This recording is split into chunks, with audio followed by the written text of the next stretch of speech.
the demands of medicine are number one, precision medicine is so important. We need to, we're in the age of very focused tools. It has to work like a drug.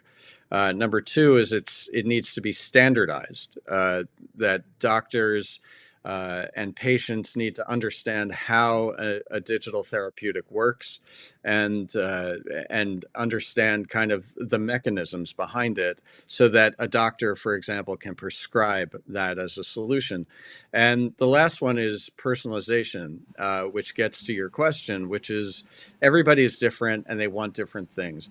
So in order for music therapy to really be scalable and to meet the needs of a lot of health environments, it needs to be precise and standardized and personal. And up until now, honestly, that has not been possible in spatialized immersive kinds of digital technologies. So the big advancement of using spatial with something like HealthTunes is that it can react to the patient, it can react to our individual needs in real time, and it can modulate using something like biosensors and biofeedback. It can modulate in real time to what we need. If you take the example of one of the solutions that we're working on is birthing. And, a birthing process can go for a long time.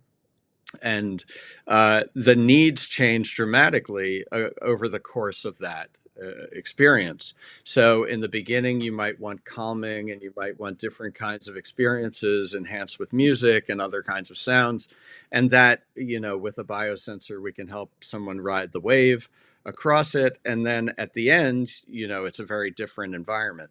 So we can use a real-time environment that is spatial. You don't have to wear anything to deliver an experience that modulates according to the needs of that therapeutic environment. Jump in here a second. That's fascinating. So virtual reality is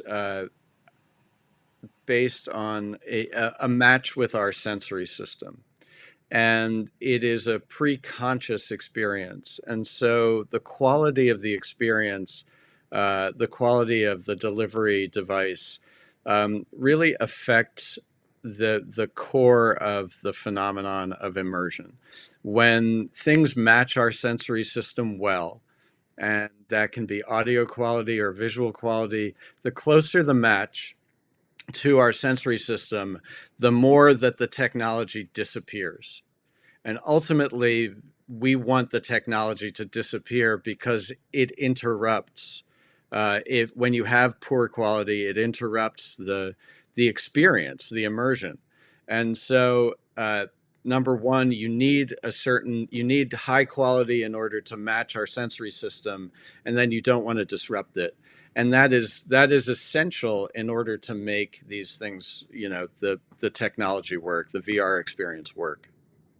Isn't there one caveat, and actually how you and I experienced, sometimes imagination is very powerful when we don't try to animate it so it's almost real. Sometimes, and we have been in that experience in VR, if there is more imagination from us needed, it is more powerful. Yeah, and in building applications, so I worked on PTSD with the Department of Defense for soldiers, and a lot of you want to build ambiguity into this, or in a therapeutic environment, you want to build a space because it's interactive. You want to build a space for that interaction to happen. So we need to, as designers, leave a gap. What do I bring? How much of an experience do I bring? And how much space do I leave for that user to fill in and have a role?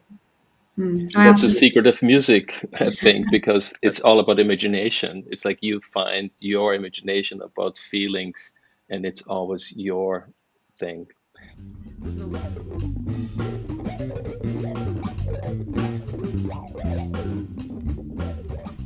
Absolutely. I remember the initial interviews we did, and we looked at motivation first. It was like, what brought you in to become a clinician? And hands down, every individual, it was to help people. It's that part of it. It's the delivering something that can save a life and, you know, change the course of someone's quality of life. Digital holds a lot of promise to help clinicians find that autonomy and that time back, right? So I think we're on a journey right now, and it's feeling difficult and it's feeling overwhelming. That comes across in the data that we have. But the rise of digital is here, and it's being seen and felt by clinicians from around the world. Almost 9 in 10, so pretty much majority of people that we surveyed said that being technologically savvy is incredibly important now in a clinician's role. So if you do not embrace tech, then I don't know if a clinician in the future will really exist, because you need to have technology literacy as a part of your DNA. The other thing was that tech literacy is only going to grow as an important skill set. And that comes out really strong in the findings. So what was some of your view around tech literacy, and how far does a doctor need to be digitally savvy? Because I think that's a question that a lot of people debate. Yeah. I think early in the EHR evolution, so when EHRs were first coming out, and I remember when we were doing this at Hopkins in the 90s, and they were quite, you know, simplistic. I could get labs and I could make a note. It was basically almost like a contained word processor, except I could also look up labs. And those have grown, you know, more and more complex.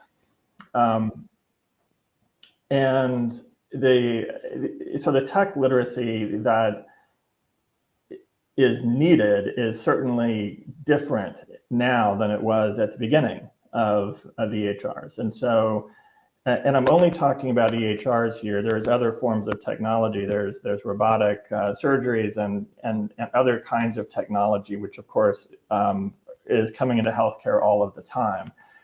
And so I think, but when we're talking about electronic health records or you know, software, you know, type of things coming into the workforce, I think it's critically important for physicians to understand how this technology works, what it can do, what it can't do, but more importantly, how to optimize its use in that moment, right? In the moment of care delivery.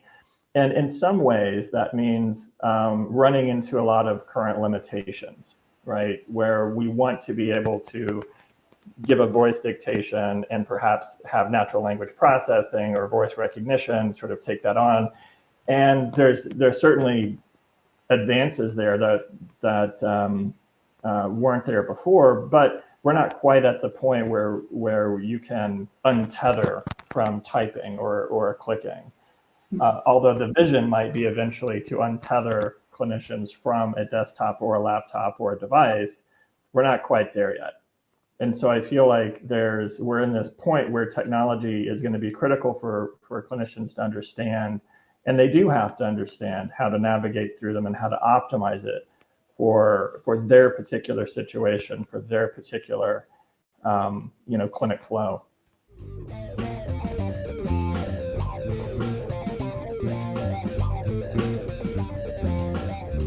And yeah, go out there and do it is the language. I mean, that for me is the most fascinating thing. Conversations, since I work in research, conversations I've been having for years happened overnight. Aspirations people had for decades in their career happened at some point overnight. So one of the things on my mind as you were speaking was like, what's going to stay? So with all the changes, there's so much that you've done, and I'm sure you've learned so much, and it could still be a conversation that's happening. So I'm not holding you to anything. But what elements do you think will stay? Well, I think not only, I think what will stay, what's demanded, what's reimbursed. I think one thing that's we're learning about now is not only the technology that we are capable of performing, but we're learning about more how patients and our own staff demand these technologies, right? So this has been a test case for patients and how they will choose now and will choose to reach out for access healthcare in the future. So I think and we're seeing that, not only are we rolling out telecapable healthcare visits, but our patients are benefiting from that care, and they are, as the end user, identifying for themselves the benefits of this, and that will really, I think, have a big impact, a huge impact on reshaping what technologies will gain more traction than others. No, I really like that. What's demanded will stay. Big believer of it. And I do think it's on both sides, right? It's what the clinicians are finding useful and have utility towards, as well as what consumers and patients are coming up with to say, I really want this. When we think about technology, and you talked about a lot of things around, with COVID Watch, people be able to kind of triage, people be able to access their data and then information. But one thing that we talk about quite often at Reach is about equity. And I think tech equity is a whole other space that we have to keep in our lens, because like the examples you gave was so good, but there's definitely going to be groups of individuals that could not access those tools at the same pace or the same level or in the same language, and therefore they were missing out. So how is this a conversation that you're having within your order? Absolutely. I think it's so important to kind of cross-check that technology needs to work it needs to streamline care, it needs to improve care, it needs to be helpful to the end users, both providers, hospitals, centers, and patients and families. And I think it's so important for stakeholders to be involved in development of technology and understand its benefits and constraints. I just, not to throw another COVID example, but look at the monumental effort that the globe, our country, has performed in getting as many people vaccinated in as quickly an amount of time as we've done. But very early on, we identified the barriers of vaccine hesitancy, right? And we saw, talk about health equity. It was clearly evident that there was a disparity in vaccine hesitancy among race, ethnicities, and age, and professional and types of professions that people worked in. What we also learned very quickly is the technology that we set up to allow people to access the vaccine was very elusive to some that weren't tech savvy. So a lot of these enrollments for the vaccine were email-based, web-based. There was no walk-in, call up to make an appointment. And I just need to look at my own, my mom in the struggle in trying to get her to schedule for a vaccine. And it was just nearly weeks. It was just impossible for her. And I, finally got involved. It was difficult for me. So I think we have to recognize, sometimes we take for granted that everyone has a smartphone. And the truth is, smartphones are $1,000 devices. The subscription is very expensive. Not everyone has them. Not everyone has the ease of mobility in using them. And so I think that's where, we talk about health equity, but within the technology is also implemented, we also have to cross-check how equity can be impacted by the technology we're trying to implement and the unintended consequences of that innovation. Yeah, absolutely.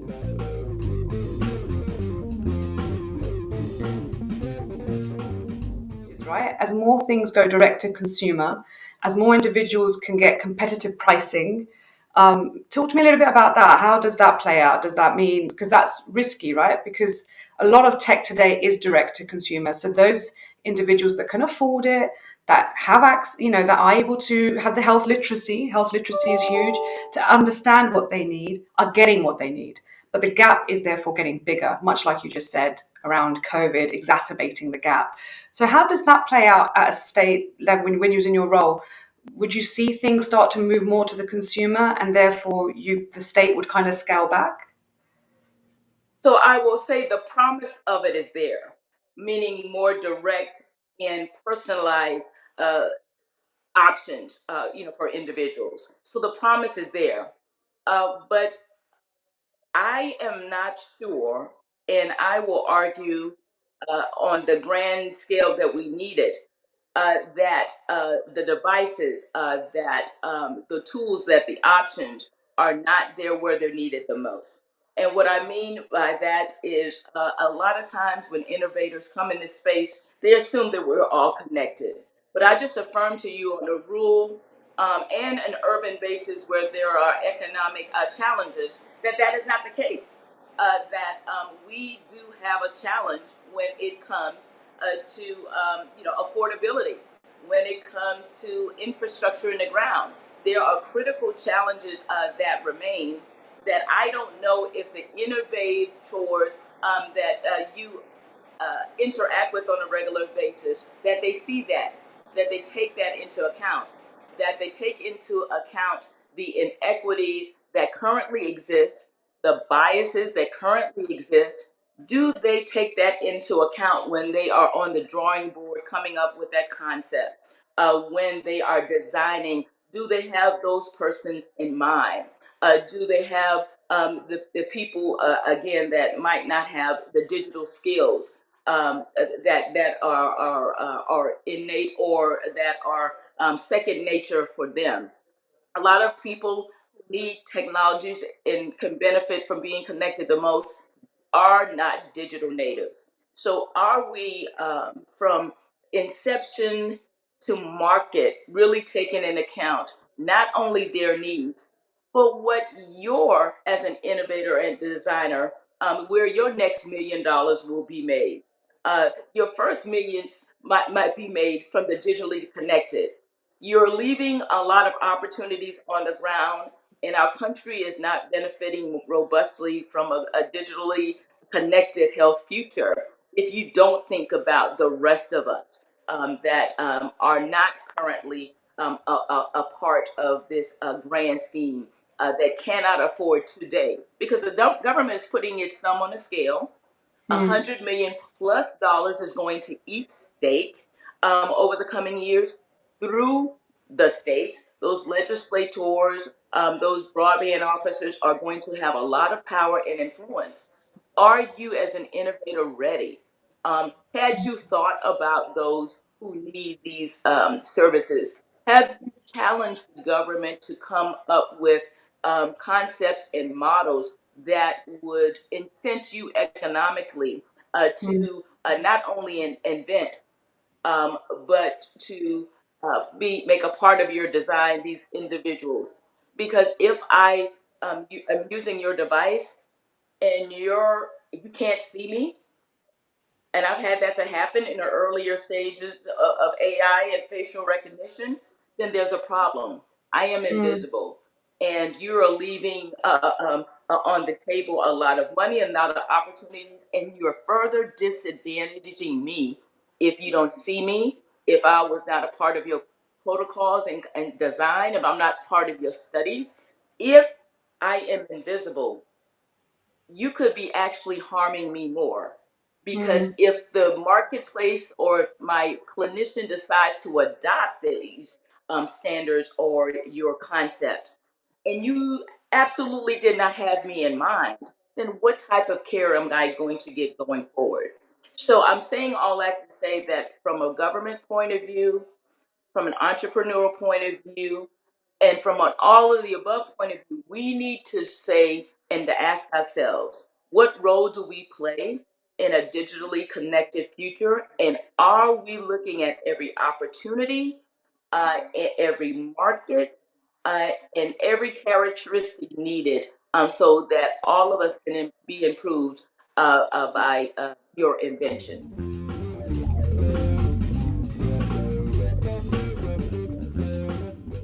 Yeah, I mean, early buy-in is so key, and I think that's something that you've demonstrated.